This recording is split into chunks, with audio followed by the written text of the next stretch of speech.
तो today's topic is RDMS. ठीक है, आरडीएमएस हम शुरू कर रहे हैं। लाइक डेटाबेस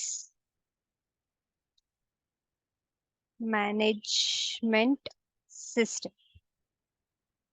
ठीक है, तो सबसे पहले अभी देखेंगे कि डेटाबेस होता क्या है। आप में से कितनों को पता है व्हाट इज डेटाबेस? पता ही होगा, बता दीजिए बस एक बार, what is database.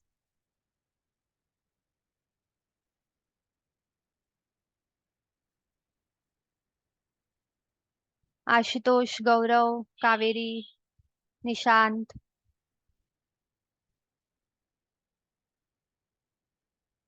Database means what? collection of data. Collection of data. Okay, so database is a collection of data, and we can say as like means where we can store the data.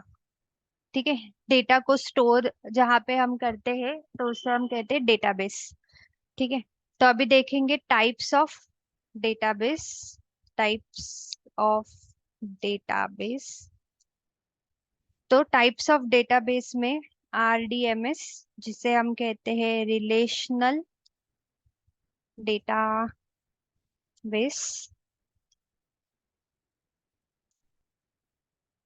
Management,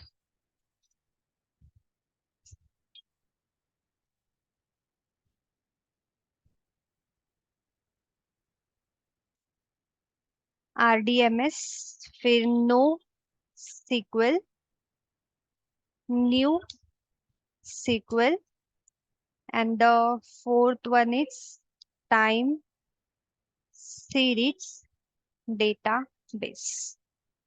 ठीक है, ये चार type के database होते हैं। RDMS means relational database management system, no SQL, new SQL और time series.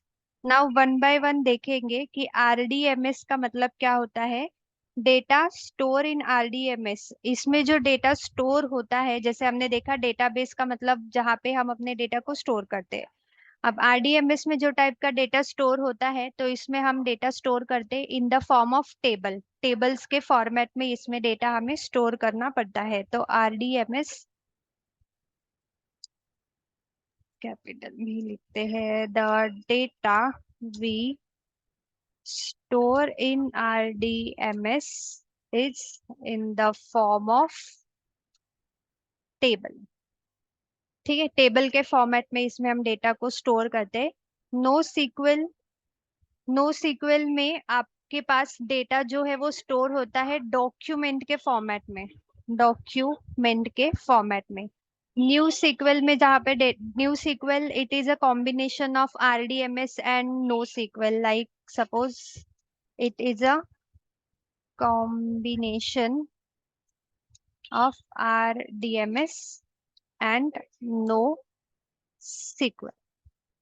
ठीक है, और टाइम सीरीज डेटाबेस जो होते हैं, इसमें कौन से टाइप के डेटा स्टोर होते? The data will collect depend on the time.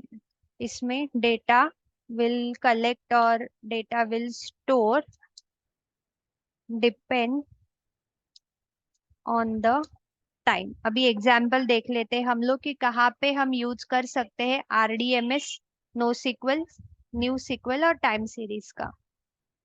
Just a second.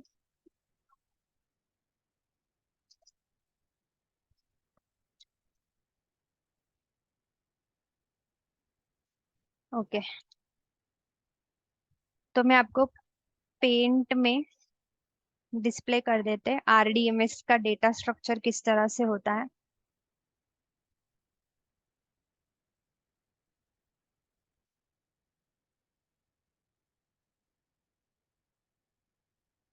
ठीक है, तो जैसे हमने देखा आरडीएमएस में टेबल फॉर्मेट में डेटा स्टोर होगा। लाइक सपोज ये आपके पास एक टेबल है।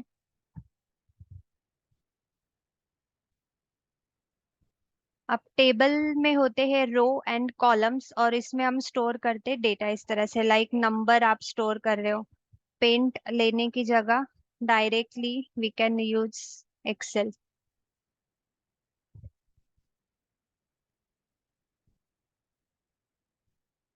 ठीक है। तो अभी सपोज आप आरडीएमएस में जो डेटा स्टोर करोगे वो कुछ इस तरह से होगा, टेबल फॉर्मेट में, जिसमें आपको सीरियल नंबर अगर स्टोर करना है, like suppose first name store करना है, लास्ट नेम है, एम्प्लॉय का डेजिग्नेशन आप स्टोर कर रहे हो, या उसका सैलरी आपको स्टोर करना है, तो ये जो डेटा स्टोर होगा वो आरडीएमएस यानी कि रिलेशनल डेटाबेस मैनेजमेंट सिस्टम में। ठीक है। फिर सपोज अभी ये डेटा अभी आपने क्रिएट किया, जिसमें आपने ना एक एम्प्लॉय का डेटा लिख लिया, यहाँ पे मैं लिख लेती हूँ, फ्रंट एंड और सैलरी समथिंग लाइक। ठीक है। और एक टेबल है सपोज अभी हमारे पास, जिसमें यहाँ पे ईएमपी आईडी है, और यहाँ पे भी ईएमपी आईडी है। फिर इसमें सपोज मुझे लिखना है कि अब ये फ्रेशर है या फिर एक्सपीरियंस है, और नंबर ऑफ इयर्स का एक्सपीरियंस। ठीक है।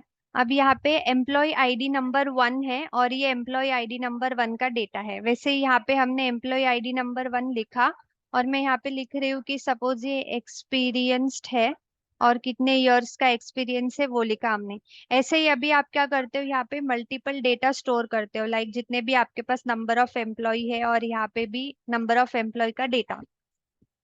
तो आरडीएमएस में क्या होता है कि हमें कनेक्शन क्रिएट करना पड़ता है मल्टीपल टेबल्स के बीच में, लाइक अगर आपको देखना है कि ये जो एम्प्लॉय आईडी 1 है, इसको कितने नंबर ऑफ ईयर का एक्सपीरियंस है। अब इसका नंबर ऑफ ईयर एक्सपीरियंस का कॉलम तो हमारे पास इस टेबल में है ही नहीं, उसका तो अलग से टेबल है, और उसमें लिखा है आईडी से हम रिकॉग्नाइज करेंगे कि ये आईडी 1 नंबर है, तो इसका number of year experience 4 years है। इट मीन्स अभी यहाँ पे क्या होगा कि यहाँ पे आपको क्रिएट करना पड़ेगा इस एम्प्लॉय आईडी का कनेक्शन इस एम्प्लॉय आईडी के साथ इस तरह से।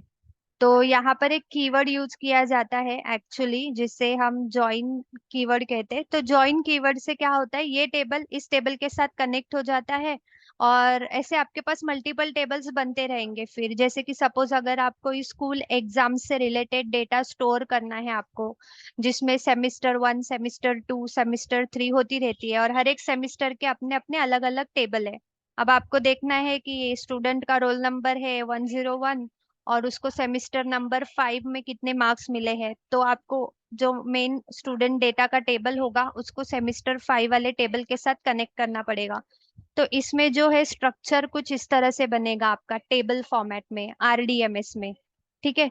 तो यही हमने देखा एग्जाम्पल कि इसमें जो डेटा स्टोर होगा वो टेबल फॉर्मेट में होगा, और अगर मल्टीपल टेबल है आपके पास तो हमें उन टेबल के बीच में जॉइन कीवर्ड की हेल्प से एक दूसरे के साथ कनेक्शन करना पड़ेगा, तभी हम एक टेबल में से दूसरे टेबल का डेटा जो है वो देख सकते हैं या फिर एक्सेस कर सकते हैं। अब यूज कहाँ पर होगा फिर ऐसे टेक्नोलॉजी का, लाइक आरडीएमएस का यूज आप कहाँ पे कर सकते हो। तो लाइक सपोज अगर आप कोई पेमेंट से रिलेटेड डेटाबेसेस क्रिएट कर रहे हो, जिसमें पेमेंट से रिलेटेड काम होता है, जैसे कि अगर आप सपोज एटीएम से पैसे विड्रॉ करते हो। ठीक है। फॉर एग्जाम्पल अभी आपने एटीएम से कैश विड्रॉ करने की प्रोसेस करी। अब एटीएम से कैश विड्रॉ करने की प्रोसेस तो करी, बट किसी रीजन के वजह से सपोज कैश जो है वो डेबिट नहीं हो पाया, तो क्या होना चाहिए वो टाइम पे।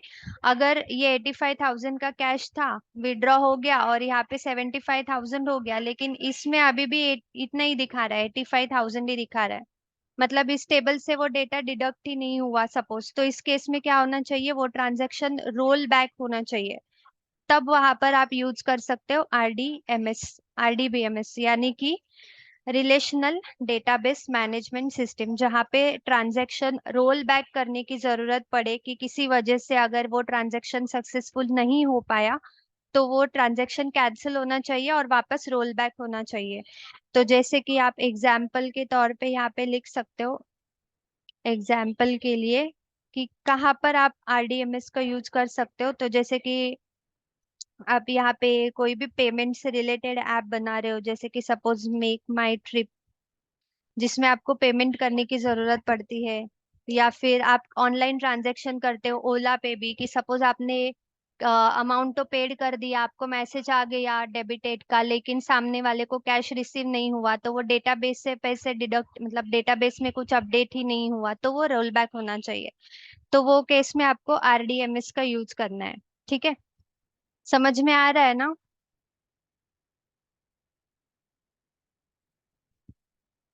Yes yes ma'am. Ma'am. Yes ma'am. अगर ऐसे लग रहा है कहीं पे भी कि मैं बहुत ज्यादा फास्ट जा रही हूँ वगैरह, नहीं समझ में आ रहा है, तो पूछो।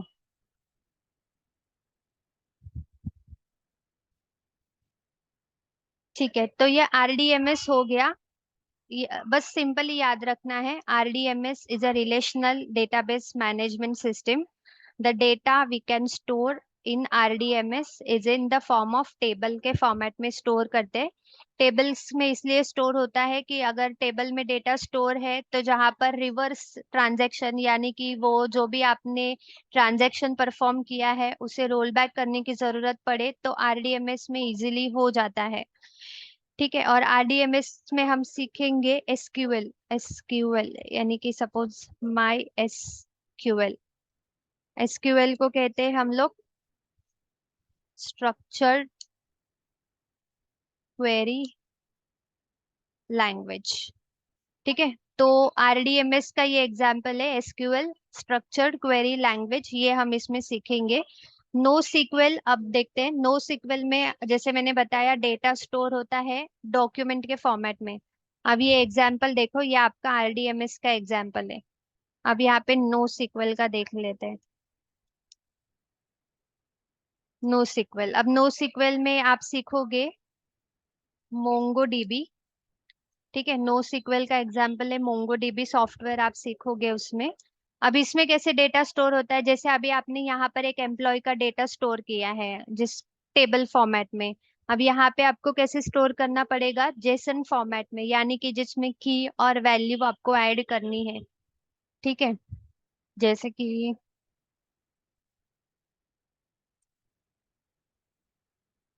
सपोज ईएमपी डेटा है आपके पास। ठीक है, एरे ऑफ ऑब्जेक्ट में डेटा हो सकता है, यहाँ पे लिखने की जगह यहाँ पे ही देख लेते हैं। लेट ईएमपी डेटा, सपोज आप स्टोर कर रहे हो, इसमें आपके पास ऑब्जेक्ट्स के फॉर्मेट में ही डेटा स्टोर होगा इस तरह से। ठीक है, तो अभी आपको क्या क्या स्टोर करना है, जैसे कि आपको ईएमपी आईडी स्टोर करना है, तो बस आपको यहाँ पे लिखना है एम्प्लॉय आईडी। फिर अगर आपको फर्स्ट नेम स्टोर करना है, तो कुछ इस तरह से लिखना है फर्स्ट नेम। लास्ट नेम लिखना चाहते हो तो लास्ट नेम, अभी यहाँ पे मैं लिख लेती हूँ इसे। डेजिग्नेशन लिखना है तो डेजिग्नेशन लिखो इस तरह से। बैकएंड, इस तरह से। अब ये तो सपोज आपने एक एम्प्लॉय का डेटा स्टोर करा, आपको इसी तरह से यहाँ पे कॉमा देना है, और फिर दूसरा ऑब्जेक्ट बनेगा हमारे पास, और दूसरे एम्प्लॉय का डेटा हम स्टोर करेंगे। बस। ठीक है, अब अगर सपोज आपको डेजिग्नेशन के साथ साथ इस एम्प्लॉय का एक्सपीरियंस भी मेंशन करना है, 5 इयर्स इस तरह। अभी क्या है इसमें देखो, कि अगर आप आरडीएमएस का यूज करते हो तो टेबल फॉर्मेट में डेटा है आपके पास। लाइक अगर आपको यहाँ पे एक्सपीरियंस भी लिखना है, लेकिन एक्सपीरियंस है शीतल का कोई एक्सपीरियंस है नहीं, यहाँ पे सेकंड नाम की जो एम्प्लॉय है खाली उसी का यहाँ पर एक्सपीरियंस है सपोज 2 इयर्स का, और इसमें तो कुछ डेटा पास ही नहीं करना है आपको। तो इसमें ना आरडीएमएस में आप इस तरह से डेटा नहीं भर सकते। अगर आपने ये कॉलम बनाया है तो कंपलसरी आपको यहाँ पे कोई ना कोई वैल्यू फिल करनी पड़ेगी। तो ये एक तरह का रिस्ट्रिक्शन हो जाता है सपोज आरडीएमएस में। लेकिन आप नो सीक्वल का यूज करते हो तो नो सीक्वल में डेटा आप भरते हो की और वैल्यू, यानी कि जेसन फॉर्मेट में। तो यहाँ पर अगर आप, जरूरी नहीं है कि जो कीज आपने यहाँ पे ली है वही कीज सेकंड एम्प्लॉय के लिए भी हो। सेकंड एम्प्लॉय को अगर आपको एक्स्ट्रा की कोई ऐड भी करनी है तो भी आप कर सकते हो। तो इस तरह से डेटा स्टोर होगा नो सीक्वल में, डॉक्यूमेंट के फॉर्मेट में। तो ये डिफरेंस याद रखना, ये मेजर डिफरेंस है आरडीएमएस, जिसे हमें ना सीक्वल लैंग्वेज कहते हैं एंड नो सीक्वल लैंग्वेज, यानी कि इसमें आप मोंगोडीबी का यूज करते हो। तो आपसे कभी ये भी पूछा जा सकता है like what is SQL and no SQL. तो सीक्वल यानी ये स्ट्रक्चर क्वेरी लैंग्वेज है जिसमें स्ट्रक्चर होता है टेबल का, और नो सीक्वल यानी कि जिसमें टेबल में नहीं बल्कि डॉक्यूमेंट में डेटा स्टोर होगा, और डॉक्यूमेंट में यानी कि जेसन फॉर्मेट में डेटा स्टोर होगा।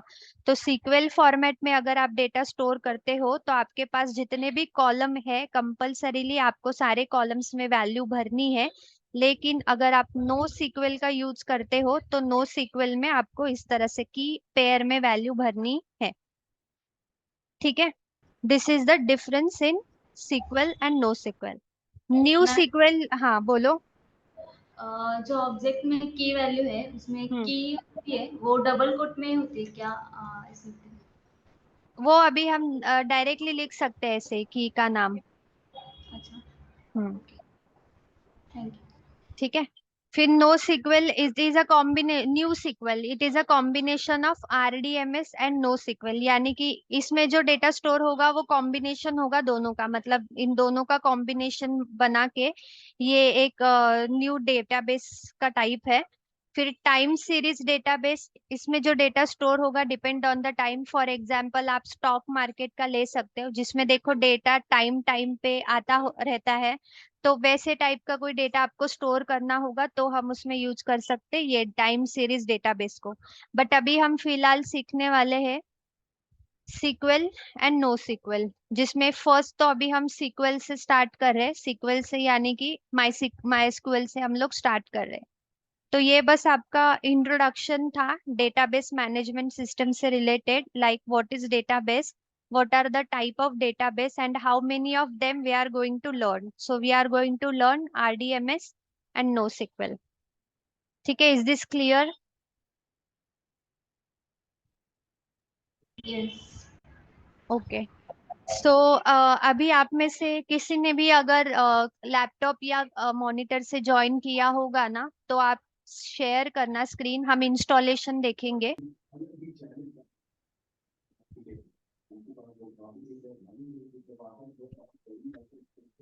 डाउनलोडिंग स्टार्ट हुआ है, कंप्लीट हुआ है क्या, चेक करो। यस यहाँ मैम। पे डाउनलोड्स का साइन है ना, हाँ उस पे क्लिक करके चेक। हो गया है, 2 टाइम डाउनलोड हो गया है लगता है, क्लिक करो, वो फाइल का साइन है देखो साइड में, उस पे आप क्लिक करो। हाँ,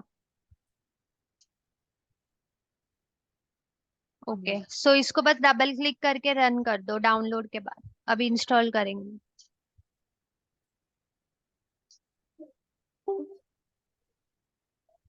वेट करना, चल रहा है वो इंस्टॉल।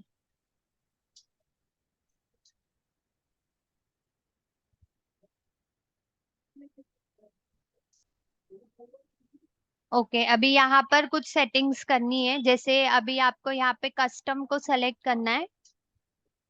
कस्टम ऑप्शन को सिलेक्ट करके नेक्स्ट करो। फिर उसके बाद देखो अभी ये अवेलेबल प्रोडक्ट में सबसे फर्स्ट आपको दिखा रहा है माई एसक्यूएल सर्वर। हाँ, नीचे 2 कॉलम दिए हैं देखो, अवेलेबल प्रोडक्ट और उसके साइड में प्रोडक्ट टू बी इंस्टॉल, वो लिखा है माई एसक्यूएल सर्वर इस साइड में। हाँ, वो प्लस पे क्लिक करना है। हाँ, क्लिक करो।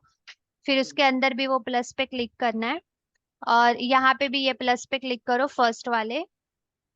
हाँ, और ये जो सबसे फर्स्ट लिखा है ना माई एसक्यूएल सर्वर 8.0.34, उसको सेलेक्ट करो, क्लिक करो उस पे। हाँ, अब ये जो ग्रीन कलर का आपको एरो दिख रहा होगा एक्टिव हुआ है, उस पे क्लिक करना है। ओके, अब वापस से इस साइड में आके ये माइनस पे क्लिक करके उसे मिनिमाइज कर देना ये। यस, ये ऊपर वाले को भी माइनस कर दो, सब जो भी ओपन किया था अभी हमने।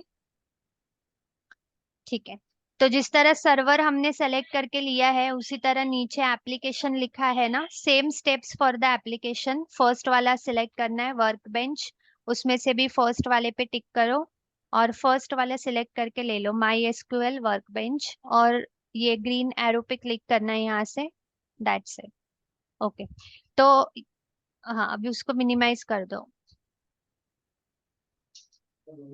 बस ये दो चीजें हमें लगेगी डेटाबेस के लिए। हमें दो चीजों की जरूरत है। एक आपको कम्युनिटी सर्वर यानी कि सर्वर लगेगा, सर्वर जिसमें डेटा स्टोर होगा आपका। और सेकंड जो हमने लिया है माई एसक्यूएल वर्कबेंच, ये क्लाइंट है, एक क्लाइंट मशीन जिससे आप डेटाबेस क्रिएट कर सकते हो, डेटा स्टोर कर सकते हो, उसमें चेंजेस कर सकते हो, और वो सारा का सारा डेटा कहाँ पे स्टोर रहेगा, तो सर्वर में रहेगा। तो ये दो चीजों को इंस्टॉल करने की जरूरत है, सर्वर और क्लाइंट। अब नेक्स्ट पे क्लिक कर देना, एग्जीक्यूट करो। बस अभी ये थोड़ा टाइम लेगा डाउनलोडिंग के लिए, बस डाउनलोडिंग तक वेट करना।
Next ma'am. हाँ नेक्स्ट कर देना।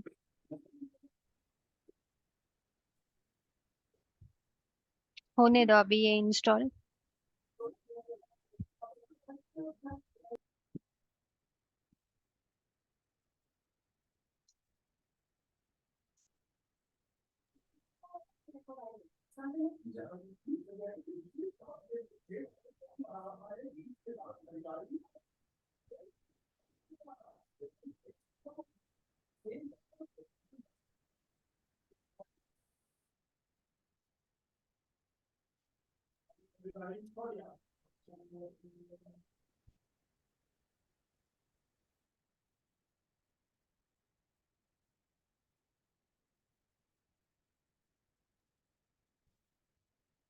ओके, कंप्लीट हो गया, अभी नेक्स्ट कर दो। Next, next, next. यहाँ पे ना पासवर्ड लिखा है, तो आप एक पासवर्ड सेट करो, बट आपको याद रहे ऐसा पासवर्ड आपको देना है, यहाँ पे आपको याद रखना है।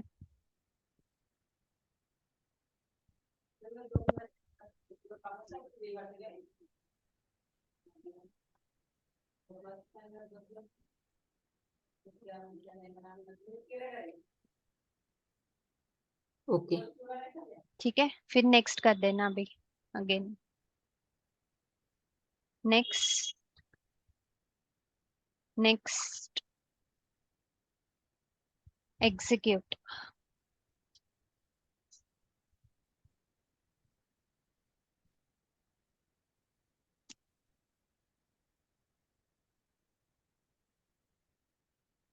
फिनिश।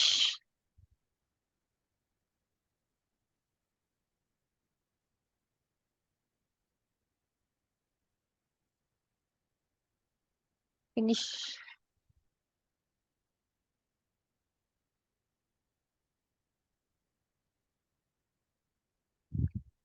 एक मिनट, कोई एक विंडो ओपन होगी, ओके। इसको कैंसिल कर सकते हो, ये हो गया क्लोज। हाँ, देखो अभी इंस्टॉलेशन के बाद ये माई एसक्यूएल वर्कबेंच ओपन हुआ है। इस पे यहाँ पे लोकल इंस्टेंस लिखा है, देखो नीचे एक माई हम्म। एसक्यूएल कनेक्शन में, हाँ उस पे क्लिक करो। और यहाँ पे आपको पासवर्ड आपने जो एंटर किया था वहां पे वो लिखना है।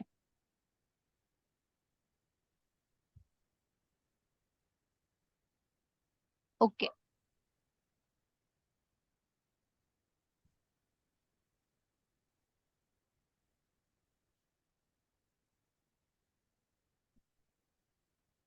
ठीक है, तो यहाँ तक हमने अभी ये जो आपको डिस्प्ले हो रहा है ना, my SQL work bench, this is a client. Client यानी क्लाइंट पे आप टेबल क्रिएट कर सकते हो, टेबल के अंदर डेटा भर सकते हो, अपडेट कर सकते हो, डिलीट कर सकते हो, मतलब whatever queries you want to perform MySQL में वो हम इस क्लाइंट से कर सकते हैं। और जो भी डेटा अभी हमारा स्टोर होगा ना, वो कहाँ पर, सर्वर पे जो हमने इंस्टॉल किया है वहां पर स्टोर होगा।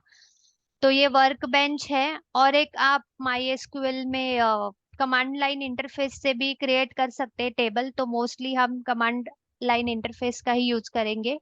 इसे अभी आप क्लोज करो। हाँ, अभी स्टार्ट बटन प्रेस करके है ना, सर्च करो माई एसक्यूएल। आपके सिस्टम में उसका कमांड लाइन क्लाइंट भी आया है, देखो नीचे। हाँ, उस पे आपको क्लिक करना है। क्लिक करने के बाद यहाँ पे पासवर्ड पूछ रहा है अगेन, यहाँ पे अभी आप पासवर्ड एंटर करोगे जो लिखा था एंड एंटर प्रेस कर दो। अभी इससे क्या हो गया कि ये क्लाइंट है कमांड लाइन।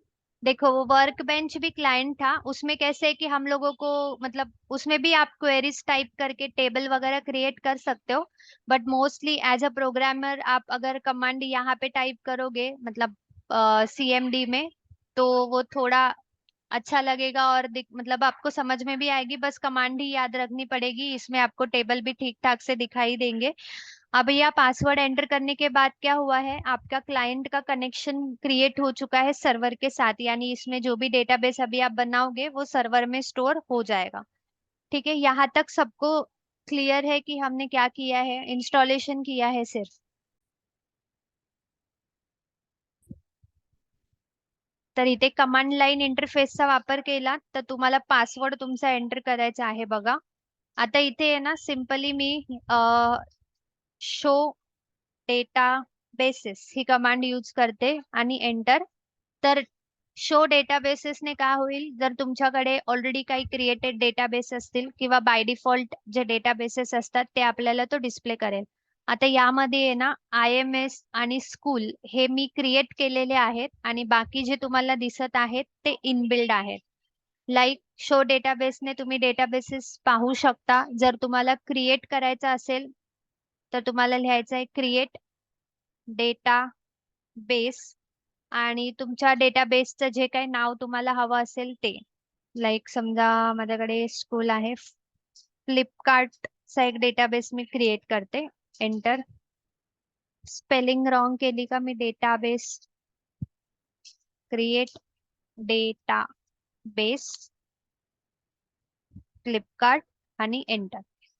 तर आता इथे लिहून आलंय query okay, one row affected, म्हणजे तुमचा डेटाबेस क्रिएट झालाय। तुम्ही पुन्हा एकदा शो डेटा बेसिस करून एंटर करून पाहू शकता। आता तुमच्या डेटाबेस मध्ये बघा फ्लिपकार्ट पण ऍड झालेला आहे। जर का तुम्हाला फ्लिपकार्टला यूज करायचंय, म्हणजे आता तुम्ही एक डेटाबेस क्रिएट केला, आता त्या डेटाबेस मध्ये टेबल बनवायचे, लाईक जर तुम्ही फ्लिपकार्ट नावाचा डेटाबेस क्रिएट केलाय तर फ्लिपकार्ट मध्ये तुम्ही मल्टिपल टेबल, लाईक प्रोडक्टचे टेबल बनवू शकता, रिटर्न प्रोडक्टचा टेबल बनवू शकता, पेमेंटशी रिलेटेड टेबल बनवू शकता, कस्टमरचा टेबल क्रिएट करू शकता। मग तुम्हाला फ्लिपकार्ट मध्ये जर काही काम करायचं असेल तर तुम्हाला सांगावं लागेल यूज फ्लिपकार्ट, म्हणजे फ्लिपकार्टला यूज करा। मग इथे तो लिहून देईल डेटाबेस चेंज्ड, म्हणजे आता तुम्ही फ्लिपकार्टच्या आतमध्ये आहात। ठीक आहे, इथपर्यंत क्लिअर आहे। आपण फक्त इन्स्टॉलेशन आणि शो डेटाबेस, डेटाबेस शो करण्यासाठी क्रिएट डेटाबेस लिहायचं आहे आणि त्याचं नाव लिहायचं आहे। तुम्ही डेटाबेस क्रिएट करू शकता आणि त्या डेटाबेसला यूज करायचं असेल तर यूज आणि त्या डेटाबेसचं नाव लिहायचंय, म्हणजे त्याला आपण यूज करू शकतो।